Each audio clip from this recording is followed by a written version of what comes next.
la Unión Europea, no es así, tiene yo creo que el punto emblemático sería cuando comienza con la cumbre de Río, en el año 1999, donde en el fondo se institucionaliza el diálogo político entre la Unión Europea y la región de América Latina, y a través de estas sucesivas cumbres que comienzan con el Grupo de Río, y que también hubo, digamos, en los años 80, otros grupos como Contadora, etcétera, donde también en el fondo se venía gestando de alguna manera esta necesidad de diversificar un poco también el proceso de integración, tanto en el ámbito como político, económico y social. En el fondo acá uno de los ejes principales que también ilustra, ¿cierto?, y es parte esencial también no solamente de la política o digamos de las relaciones exteriores que lleva adelante la Unión Europea a través del multilateralismo, ¿cierto?, sino también en sus relaciones de carácter bilateral, que también las tiene, y muchas, ¿cierto?, a través de acuerdos de asociación con países, digamos, como Chile, México, ¿cierto?, y después también Colombia, Perú, ha hecho que yo creo que esta también celebración, ¿cierto?, además de, como digo, el diálogo político institucionalizado a partir de la cumbre de Río, del Grupo de Río, no de la cumbre del Grupo, ha hecho que hay ejes bastante fundamentales. Uno sería, además del diálogo político, la cooperación al desarrollo, ¿cierto?, el intercambio económico, sí, los intercambios económicos y comerciales, y además un tema muy importante que es la cohesión social. Y yo creo que el tema de la cohesión social, que responde también a la dimensión social de los proyectos de integración, es una también de los elementos, digamos, más dinamizadores y más esperanzadores. ¿Para qué? En el fondo, para la idea, ¿cierto?, es que Europa, yo creo, y la Unión Europea, ¿cuál es el objetivo, yo creo, hacia América Latina y el aporte, ¿cierto?, siendo, ¿no es cierto?, uno de los inversores principales y uno de los socios comerciales más importantes de América Latina, también tiene como objetivo, en el caso de América Latina, entonces, profundizar en la democracia, porque obviamente nosotros también tenemos regímenes democráticos, no es así, pero lo que ha faltado es profundizar la democracia y, además de profundizarla, también reforzarla a nivel de mecanismos institucionales de transparencia, de eficacia, que yo creo que sería lo que esencialmente haría falta para América Latina para consolidar de una manera mucho más profunda y dotar de estabilidad, ¿cierto?, a las estructuras de tipo estatal, que también trasciendan un poco las políticas públicas gubernamentales, que son vitales, por supuesto, pero que obviamente, ¿cierto?, van a depender también y van a estar, digamos, a merced un poco de los cambios y de las voluntades políticas, ¿cierto?, y de los consensos que pueden ir cambiando. Por lo tanto, yo creo que en ese sentido habría que justamente dotar, ¿cierto?, de ciertas estructuras para el Estado un poquito más, digamos, no diría modernizadoras, pero sí, como digo, que permitan un poco asegurar determinadas políticas también de tipo social, que es un poco también lo que finalmente le da también la estabilidad a la democracia, a través incluso también de mecanismos de participación ciudadana en las estructuras de tomas de poder. Yo creo que eso sería como el punto fundamental.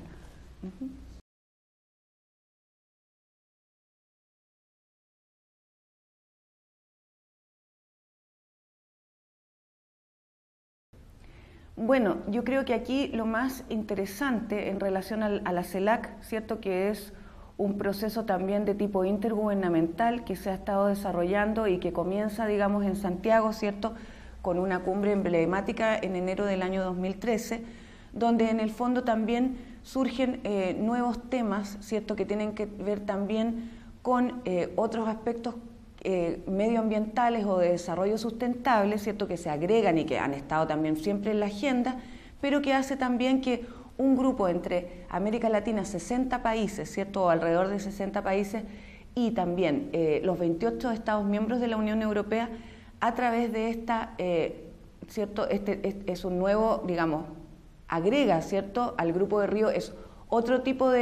también de diálogo político institucionalizado que en el fondo también ha sido visto. ¿En qué sentido es más estratégico? Bueno, acá la participación es total, es decir, aquí América Latina se integra desde el norte al sur. Aquí ya hay procesos de convergencia de otros procesos regionales latinoamericanos como son Mercosur, ¿cierto? Como es UNASUR, ¿cierto? Como es la Comunidad Andina de Naciones, donde en el fondo yo diría que el desafío hacia el futuro, ¿cierto? Pero es un poco, por el momento, un desafío y un objetivo todavía incipiente, es que termináramos, ¿cierto?, en una estructura donde CELAC, es decir, donde el tema de América Latina con los procesos de integración es que son heterogéneos, ¿cierto? Es que también tenemos una alianza del Pacífico, tenemos un sistema como ALBA, es decir, donde se priorizan distintos tipos de objetivos, ¿cierto? En algunas, como en el caso de la Alianza del Pacífico, ¿cierto?, hay evidentemente objetivos mucho más fuertemente enfocados hacia el área económica, ¿cierto? Y hacia el área también mirando hacia el área Asia-Pacífico, que es una región muy atractiva, ¿cierto?, para América Latina, pero esto no debe hacer olvidar que para que estos procesos sean equilibrados y podamos, como digo, diversos procesos paralelos que se producen en América Latina, ¿cierto?, también con una cooperación iberoamericana incluso, ¿no es así? También nosotros deberíamos lograr en el futuro, digo, a largo plazo, converger en un sistema donde, así como Europa, ¿cierto?, intenta, aunque va a múltiples velocidades, intenta en la política exterior y de seguridad común actuar con una sola voz, ¿cierto?, y también en sus relaciones exteriores y en esta asociación estratégica que tiene con América Latina, yo creo que el proceso de la CELAC ofrece una alternativa y una posibilidad también para que en algún futuro, como digo, América Latina, en algunos aspectos fundamentales como es la democracia, ¿cierto?, que no es solamente es un valor, digamos, de tipo, yo diría, es un concepto, ¿cierto?, muy complejo, pero además es un valor de tipo fundamental que inspira y que es esencial para cualquier Estado miembro, ¿cierto?, de cualquier proceso de integración. Tiene que respetar, ¿cierto?, un tipo de, cualquiera sea el régimen político, el Estado de Derecho, la democracia y los derechos humanos. Por lo tanto, en estos tres ejes, yo creo que CELAC, como digo, si es que se pudiese, si existiese una voluntad política concreta de los gobiernos, irlo dotando de una estructura, ¿cierto?, similar, equivalente un poco, tomando en cuenta las particularidades de los procesos latinoamericanos históricos, etcétera, es también poder lograr que América Latina hable con una sola voz. Y entonces ambas regiones puedan establecer consensos más eficaces y más rápidos y más flexibles también en el tema de la toma de una estructura de toma de decisiones también un poco más dinámica y moderna, digamos, o postmoderna en este sentido. Sí.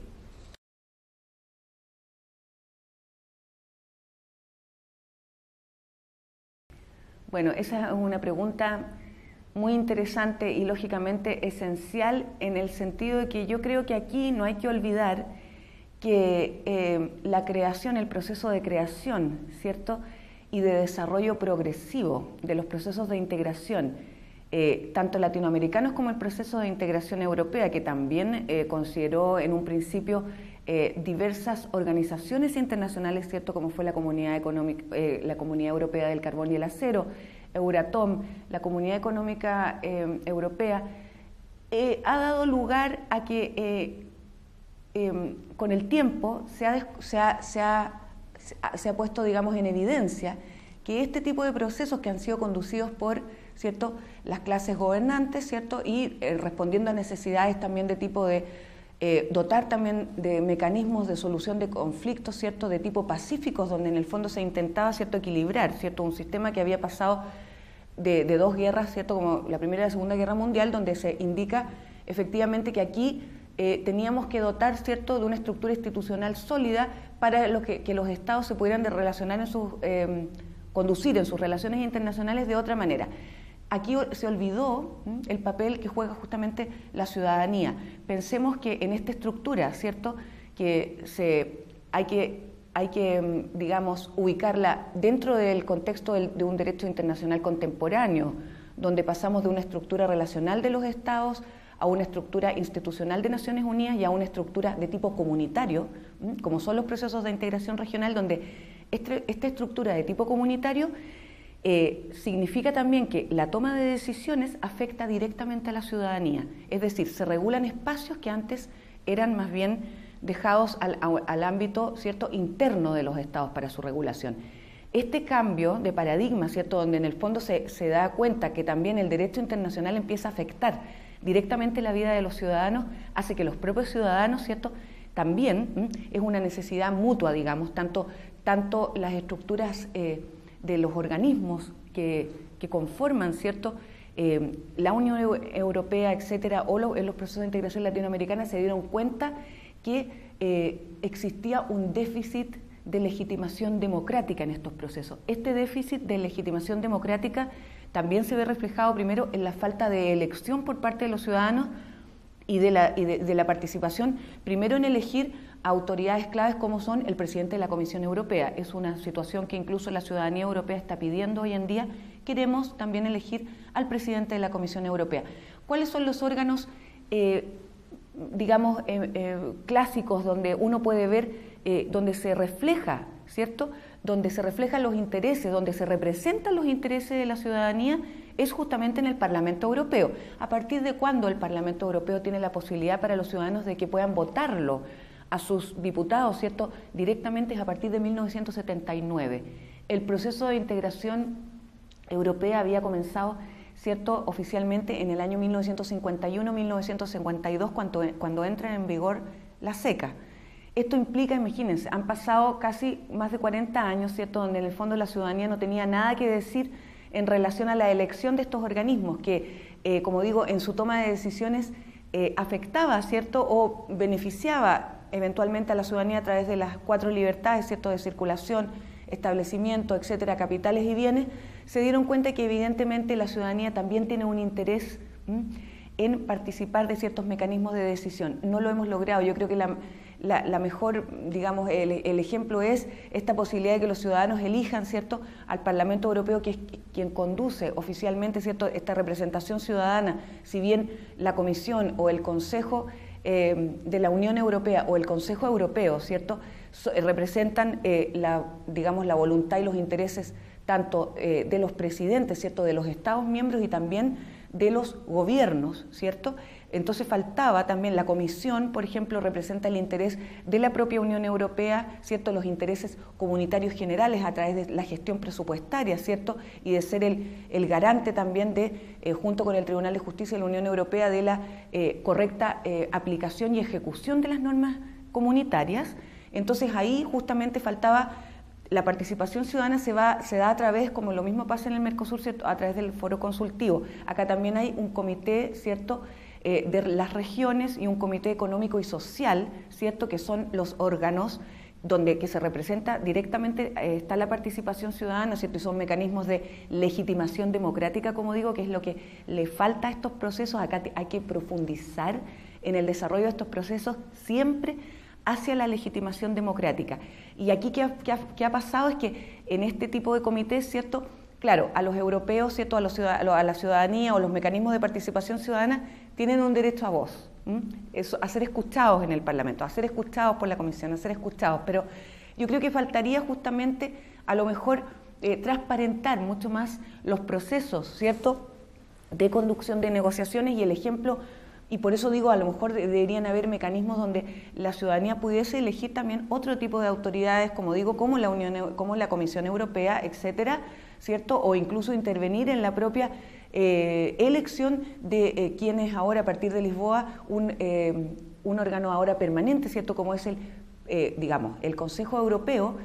pasa a tener una figura de carácter permanente, ¿cierto?, que es por 2 años y medio, que puede renovarse hasta 5 años, que es el presidente del Consejo Europeo, que antes era rotativo, que iba junto con la presidencia europea de la Unión Europea cada 6 meses. Eso yo creo que es interesante porque, como digo, daría la posibilidad de que la ciudadanía se sintiera a lo mejor mucho más partícipe en la elección de este tipo de autoridades. Y por último, para finalizar, otro ejemplo claro, donde se exige, ¿cierto?, la transparencia en la conducción de negociaciones, es lo que ocurre ahora con el TTIP, que es un tratado, ¿cierto?, de libre comercio que se está llevando a cabo, una asociación transatlántica de comercio e inversión entre la Unión Europea y Estados Unidos, que también, digamos, ha preocupado muchísimo a la ciudadanía europea y que ha significado también que hoy en día los ciudadanos quieran saber, porque ese tipo de tratado, ¿cierto?, que va a poner a las empresas transnacionales en un pie casi de igualdad, ¿cierto?, con los Estados miembros, donde además se quieren diseñar mecanismos de solución de controversia a través de tribunales arbitrales a la medida de estas empresas transnacionales, por ejemplo, hace preocupante para la estabilidad de una democracia donde en el fondo se tomen decisiones, donde se le dé un poder, digamos, con controles casi cero a estas empresas para que puedan operar y se puedan, digamos, trasladar de país en país, donde en el fondo se flexibilicen y se dejen de lado otro tipo de mecanismos importantes como serían de control en relación a los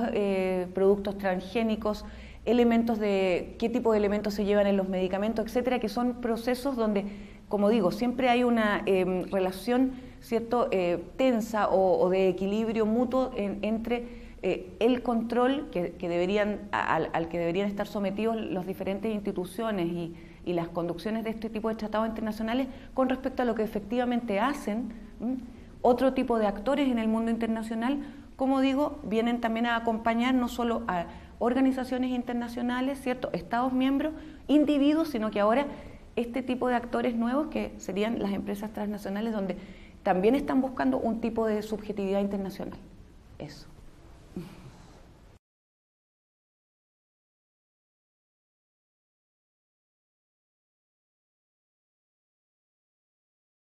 Aquí hay que también tener en cuenta que la democracia es un concepto que es abordado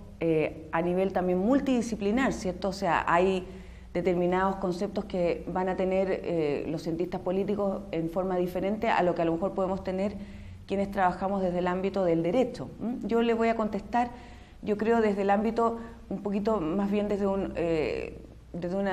punto de vista jurídico. Y en ese sentido, yo creo que la democracia evidentemente es no solamente un derecho, ¿cierto?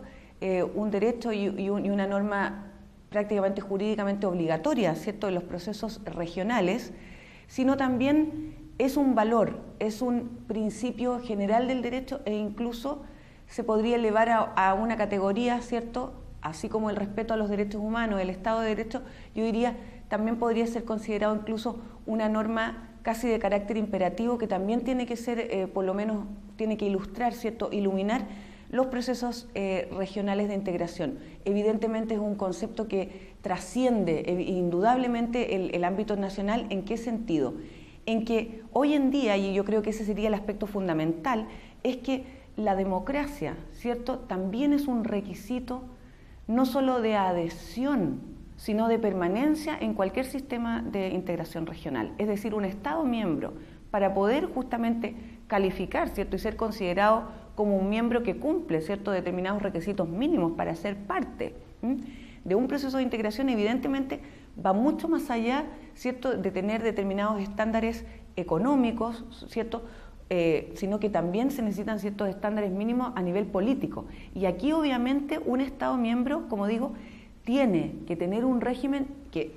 no, es cierto, el derecho internacional o el derecho también a nivel regional comunitario no interviene en qué tipo de fórmula de gobierno, si es presidencialista o parlamentario, ese tipo de conceptos, ¿cierto?, no interesan en el sentido de que nadie va a imponer ningún tipo de régimen político especial. Sin embargo, sí va a ser necesario que el mecanismo sea democrático, es decir, que existan elecciones libres, ¿cierto?, y consensuadas y voluntarias entre la gente, y que también existan todo tipo de mecanismos que garanticen, ¿cierto?, tanto la libertad de expresión como la libertad de asociación y la posibilidad, en cierto modo también, como digo, de que estos estados no solamente puedan ofrecer, ¿cierto?, una determinada estabilidad, ¿cierto?, a las personas que habitan, ¿cierto?, en estos espacios también territoriales de integración regional, sino es que también aquí se tenga que, no solamente, como digo, para adherirse, sino para permanecer. Y eso sí que es vital, y así se ha visto también en diversos ejemplos, ¿cierto?, donde han ocurrido graves situaciones de inestabilidad, como en en Venezuela, ¿cierto?, en Bolivia o por supuesto en Paraguay, que han hecho que incluso cuando hay una discontinuidad, ¿cierto? O sea, yo tengo que permanecer siempre en un régimen de tipo democrático. ¿Qué pasa cuando yo ya interrumpo, ¿cierto?, por diversos motivos? Porque evidentemente cuando hay estas interrupciones, como ha pasado, ¿cierto?, con el presidente Lugo en Paraguay,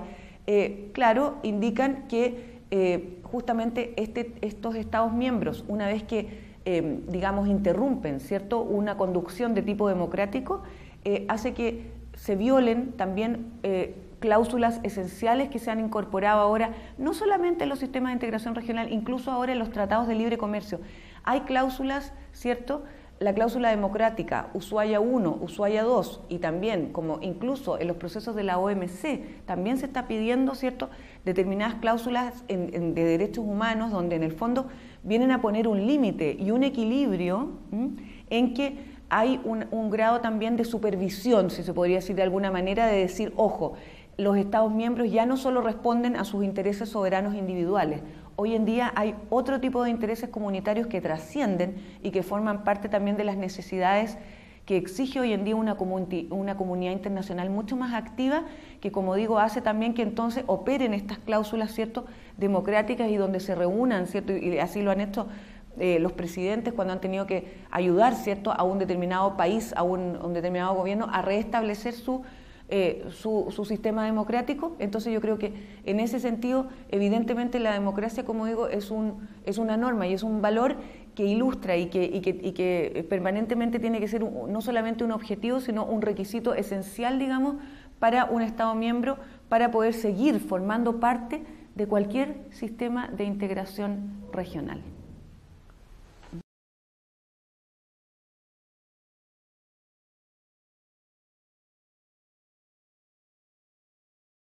Bueno, yo creo que en este sentido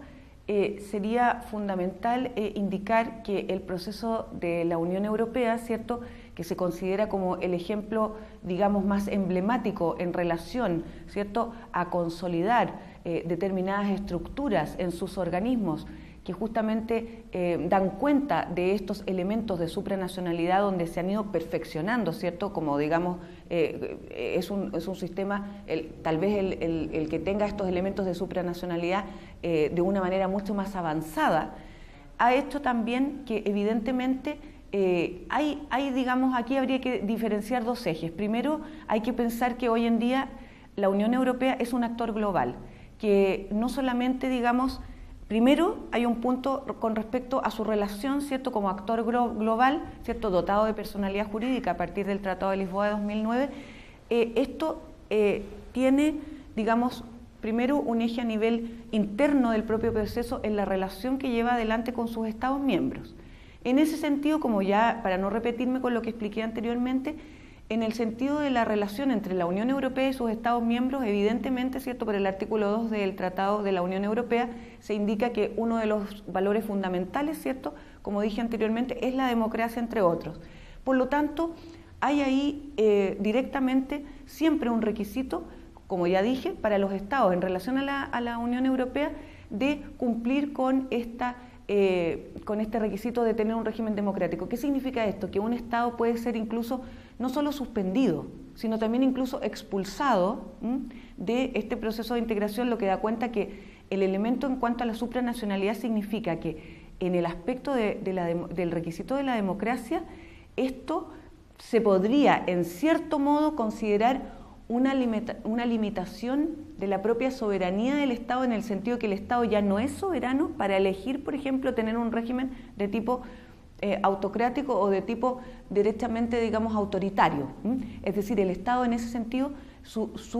al ser un sujeto de derecho internacional, ¿cierto?, y soberano, donde en muchos aspectos va a tener la libertad de voluntariamente, ¿cierto?, consentir determinados aspectos, aquí no va a tener esa voluntad